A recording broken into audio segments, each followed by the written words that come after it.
É o que dizem as autoridades aqui. Os objetivos que motivaram a operação militar são a preservação da segurança russa, o que implica o afastamento da OTAN. Como mencionei, também há forças da OTAN que chegaram a Odessa, segundo fontes russas. O Ministério da Defesa russo afirma que qualquer intervenção ocidental em solo ucraniano será considerada uma hostilidade direta e um combate direto entre a Rússia e a OTAN. Em meio à escalada de tensões entre a OTAN e a Rússia, a presidência russa negou as acusações de envolvimento no aparecimento de drones na Dinamarca e na Noruega. O porta-voz do Kremlin, Dmitry Peskov, afirmou que essas acusações não têm fundamento, ressaltando que a Rússia não leva essas alegações infundadas a sério. Em um contexto mais grave, a inteligência russa informou que o primeiro contingente de forças da OTAN chegou a Odessa, na Ucrânia, e acrescentou que unidades da OTAN estão posicionadas na Romênia, perto da fronteira com a Moldávia. Em tom crescente, o secretário-geral da Aliança, Jens Stoltenberg, alertou que a OTAN defenderá a si mesma após a violação do espaço aéreo da Estônia na semana passada.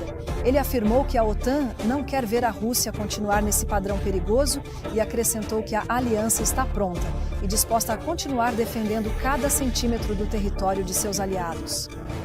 As decisões sobre engajar ou não aeronaves, como abrir fogo contra elas, são obviamente tomadas em tempo real e sempre baseadas nas informações de inteligência disponíveis sobre a ameaça representada pela aeronave, incluindo questões que temos. E devemos ajudar os receptores a manter a resiliência e a capacidade de resistência, ou a possibilidade de resistência. E como disse Sakor, nossa segurança, a segurança da resistência, possui uma base sólida, consolidada e respeitável.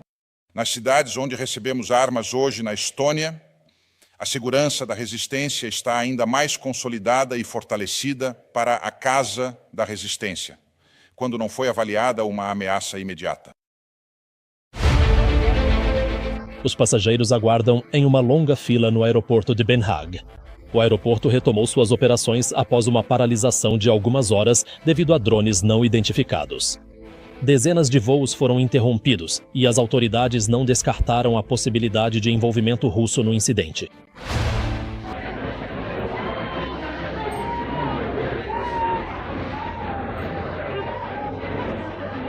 A Estônia publicou mapas mostrando a violação de seu espaço aéreo por 3 caças russos, que permaneceram dentro do território por quase 10 minutos. Dias antes, a Polônia derrubou um drone que sobrevoava locais governamentais sensíveis, após dezenas de drones terem violado seu espaço aéreo. Não hesitamos em abater qualquer objeto voador que viole nosso território e sobrevoe a Polônia. Não há espaço para discussão sobre isso. As violações continuam nos céus do Báltico, desafiando as linhas vermelhas da OTAN, mas esta última agiu rapidamente. Caças alemães e franceses foram posicionados na Polônia. Soldados europeus chegaram para reforçar a frente. Assim, a missão da Guarda Oriental foi lançada para traçar uma sólida linha de defesa na fronteira, cuja pedra angular era a aeronave de vigilância Oaks, cujos radares cobriam um alcance de até 500 quilômetros. Como estás? Esta provocação é um profundo insulto aos esforços coletivos e contínuos da comunidade internacional para acabar com a guerra entre a Rússia e a Ucrânia e restaurar a paz e a estabilidade de acordo com o direito internacional. A OTAN tenta absorver os choques repetidos, mas o fantasma do confronto se aproxima de suas fronteiras e ela se encontra em posição defensiva, reconstruindo suas capacidades no leste do continente e trabalhando para desenvolver métodos mais eficazes contra as ameaças dos drones. No entanto, pode não parecer pronta atualmente para qualquer resposta direta, a fim de evitar uma escalada militar. Em Moscou, as violações continuaram enquanto ela seguia com seus movimentos militares e suas operações, abalando a estabilidade. Suas ferramentas de dissuasão aérea representam um meio de pressão calculada, enquanto seus caças avançados lhe concedem uma vantagem clara na penetração aérea. Vou agora para Moscou, onde está o correspondente da Al Arabiya, Raed Al-Akbar. Raed, seja bem-vindo ao Al-Alam Layla. Raed, diante dessa tensão notável hoje entre os países da OTAN e a Rússia, devido às acusações ocidentais de que a Rússia violou o espaço aéreo dos países da OTAN, vemos os países da aliança mobilizando forças militares e realizando manobras. Como o Kremlin está acompanhando esses movimentos?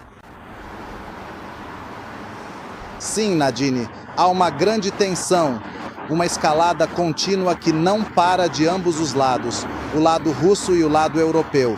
Estamos falando da OTAN, a Aliança do Atlântico Norte, que está enviando tropas terrestres da Alemanha para as fronteiras orientais, as fronteiras com a Europa, além dos caças franceses que foram enviados para proteger a Europa Ocidental. De fato, a Rússia aponta o dedo de acusação para o lado ocidental e diz que ele está avançando em direção ao leste, o que contraria os acordos feitos na época do colapso da União Soviética.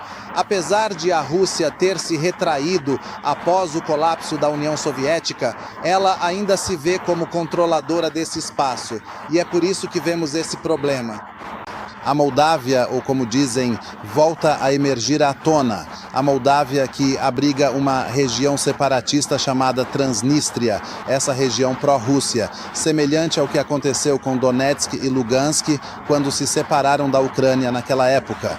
Hoje, a inteligência externa russa afirma que a OTAN pretende ocupar a Moldávia, o que representa um perigo para os falantes de russo nessa região e para os simpatizantes da Rússia. Apesar de essa região, Nadine, ser considerada distante das fronteiras russas, ela fica ao sudoeste da Ucrânia e do outro lado faz fronteira com a Romênia. A Rússia acredita que seu espaço deve ser mantido afastado da OTAN para garantir a segurança russa. É o que dizem as autoridades aqui. Os objetivos que motivaram a operação militar são a preservação da segurança russa, o que implica o afastamento da OTAN. Como mencionei, também há forças da OTAN que chegaram a Odessa, segundo fontes russas. O Ministério da Defesa russo afirma que qualquer intervenção ocidental em solo ucraniano será considerada uma hostilidade direta e um combate direto entre a Rússia e a OTAN. A escalada continua de forma significativa. O Ministério da Defesa russo diz que bombardeou elementos de forças mercenárias em território ucraniano, numa referência a essa tendência. Também destacamos a tensão do lado russo e a escalada, com manobras conjuntas com Belarus no Mar Báltico e em Pskov, além da movimentação russa em todas as direções para o oeste, indicando que a Rússia está pronta para qualquer desenvolvimento. Muito bem, Red, com o avanço da OTAN em direção ao leste, muito obrigado por este panorama a partir de Moscou, Red Al-Akbar. E a Casa Branca, em seu último comunicado, afirma que o presidente Trump se encontrará com o presidente Macron ainda hoje. Vou continuar com as notícias do mundo esta noite.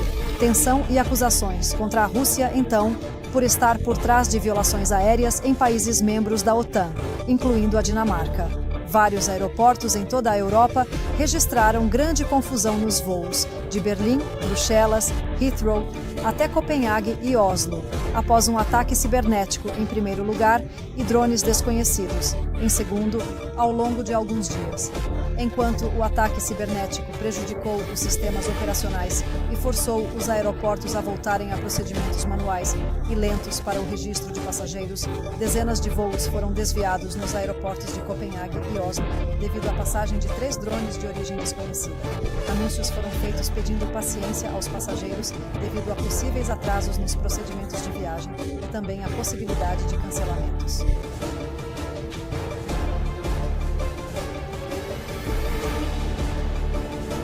O que aconteceu não é novidade. Os últimos dias testemunharam várias violações, lembrando desde a Polônia até a Noruega e a Dinamarca, passando pela Romênia e Estônia. Há uma série de violações aéreas consecutivas que preocuparam a OTAN, com a Rússia no banco dos réus. A primeira dessas violações começou na Polônia, em 9 de setembro, com cerca de 23 drones. Esses drones cruzaram a fronteira polonesa. Na época, Varsóvia afirmou que eram drones russos. A infiltração continuou por mais de 7 horas, durante as quais aeroportos civis foram fechados. A defesa aérea polonesa foi mobilizada com o apoio de caças da OTAN. Poucos dias depois, um drone violou o espaço aéreo da Romênia e permaneceu por cerca de 1 hora antes de retornar. A Rússia também foi apontada como responsável. Cerca de 1 semana depois, a situação ficou ainda mais tensa na Estônia. 3 aviões russos, MiG-31, sobrevoaram a ilha de Vindloo, no Golfo da Finlândia. Quando caças da OTAN interceptaram os aviões russos, as autoridades da Estônia disseram que esse foi o 4º incidente em 1 ano. A Noruega anunciou que seus aviões detectaram, neste ano, 3 violações diretas do seu espaço aéreo por parte da Rússia. Assim, Oslo associou esses incidentes a um padrão deliberado de escalada. Em consequência, convocou o embaixador russo. Por fim, na Dinamarca, o tráfego aéreo foi interrompido no aeroporto de Copenhague, além do aeroporto de Oslo. O tráfego ficou paralisado por horas nesses aeroportos, que são os mais movimentados da região do norte da Europa.